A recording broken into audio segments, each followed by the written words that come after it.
2 Chroniques, chapitre 12.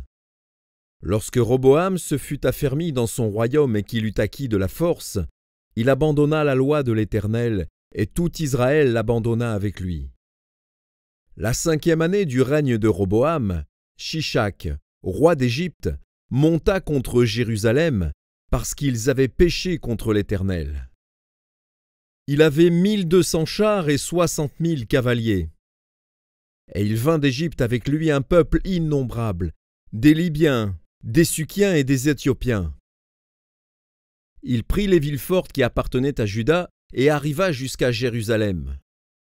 Alors Shemaéja, le prophète, se rendit auprès de Roboam et des chefs de Juda qui s'étaient retirés dans Jérusalem à l'approche de Shishak, et il leur dit : « Ainsi parle l'Éternel, vous m'avez abandonné. Je vous abandonne aussi, et je vous livre entre les mains de Shishak. » Les chefs d'Israël et le roi s'humilièrent et dirent : « L'Éternel est juste. » Et quand l'Éternel vit qu'il s'humiliait, la parole de l'Éternel fut ainsi adressée à Shemaéja. « Ils se sont humiliés. Je ne les détruirai pas. Je ne tarderai pas à les secourir.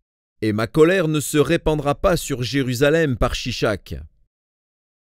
Mais ils lui seront assujettis, et ils sauront ce que c'est que me servir ou servir les royaumes des autres pays. » Shishak, roi d'Égypte, monta contre Jérusalem. Il prit les trésors de la maison de l'Éternel et les trésors de la maison du roi. Il prit tout. Il prit les boucliers d'or que Salomon avait faits. Le roi Roboam fit à leur place des boucliers d'airain, et il les remit aux soins des chefs des coureurs qui gardaient l'entrée de la maison du roi. Toutes les fois que le roi allait à la maison de l'Éternel, les coureurs venaient et les portaient. Puis il les rapportait dans la chambre des coureurs.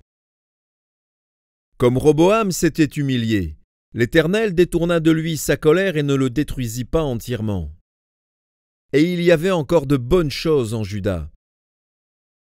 Le roi Roboam s'affermit dans Jérusalem et régna. Il avait 41 ans lorsqu'il devint roi, et il régna 17 ans à Jérusalem, la ville que l'Éternel avait choisie sur toutes les tribus d'Israël pour y mettre son nom. Sa mère s'appelait Naama, l'Ammonite. Il fit le mal parce qu'il n'appliqua pas son cœur à chercher l'Éternel. Les actions de Roboam, les premières et les dernières, ne sont-elles pas écrites dans les livres de Shemaéja, le prophète, et d'Iddo, le prophète, parmi les registres généalogiques? Il y eut toujours guerre entre Roboam et Jéroboam. Roboam se coucha avec ses pères, et il fut enterré dans la ville de David. Et Abija, son fils, régna à sa place.